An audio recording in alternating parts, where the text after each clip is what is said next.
So if you're fully committed to purchasing the character boost and you're more than willing to hire a priest out to perform an exorcism on you for once again giving Blizzard money, then you're probably wondering, what class should you boost? What classes are safe picks? Which ones are going to get invited to groups consistently for the whole expansion? Which classes are good for farming gold? And which classes are generally just good all-rounders? Well, if you haven't already checked out my Gods of Cataclysm video, the strongest DPS classes in Cataclysm are going to be Death Knight, Mage, Warlock, Rogue, Warrior and Hunter. If you only want a raid logging alt, then those are solid options. But I'll give you my personal 3 best picks. Firstly, I'd recommend the Mage. Not only are they an S tier DPS for most of Cataclysm, they're an insanely good gold farmer. Portals are now even more useful in Cataclysm since the major city ones have been removed for some reason. It's also a very easy class to just generally pick up. It's not a massively overcomplicated technical class. It really is a plug and play class, especially when you spec Arcane spec. Fire would take a little bit more mindfulness to master, but overall you will find the process very fun and satisfying. We also get a lot of love from Blizzard in this expansion with their legendary staff that also includes a personal unique dragon mount where you actually transform into the dragon. It's probably one of the coolest things they've ever added to the game, to be honest. Now by far the fastest way to level up in Cataclysm Classic is with a solid step-by-step leveling guide. Luckily Rested XP has got your back. The world record holding speed levelers have been working on the fastest route for months now. The download link is in the description. My second pick would actually be a Death Knight, but it's really up to you on this one because it may feel like a bit of a waste of money since they do start at level 55, but you will still save a lot of time, trust me, as it barely takes any time to get to level 55 anyway, and the DK starter area takes ages and you can't get out of it early. The reason I recommend the DK is because of Blood Spec. It is ridiculously good for soloing old raids.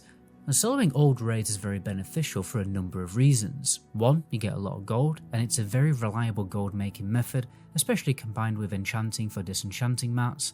Be mindful though, as sometimes the epic items disenchant into materials cheaper than the cost of vendoring it, but blue and green gear will likely turn over for more profit. It's much easier for farming a transmog. You can only obtain plate gear, weapons and cloaks for other characters to use from the collection tag, remember that. But this is great because you might want the perfect weapon for your mage to go with your amazing transmog set, but it might be impossible to solo the boss as a mage. And thirdly, they are the most desired tank in the whole of Cataclysm for raid content and those bigger transmog runs where people go and run stuff like Ulduar and Icecrown Citadel. You really can't go wrong with a Blood Death Knight. I'd recommend for everyone playing the game, to be honest, to have one, even if you're not going to boost and just going to level one up, because they are so incredibly useful. Be sure to check out my Death Knight leveling guide. And my last pick would be the Paladin. Mostly for the exact same reasons that I've outlined talking about the Blood DK. The protection spec can very competently do all the bells and whistles that a Blood DK can do, and they are very desirable for groups. But you have the increased versatility to adapt to different groups with the ability to play as a tank, DPS and a healer. You should always be needing on loot for your off-spec, providing nobody else in the group needs it, to gear up yourself as a tank, healer and DPS. You never know when it's going to come in useful.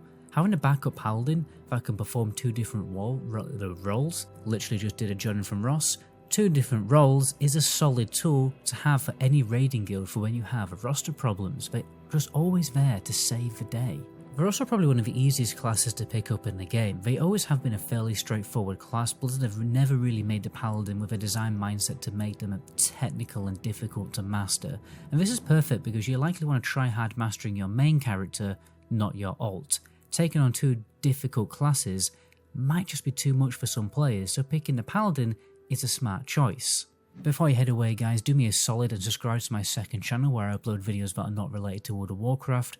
But anyway guys, my name is MetaGoblin. Until the next video, ciao.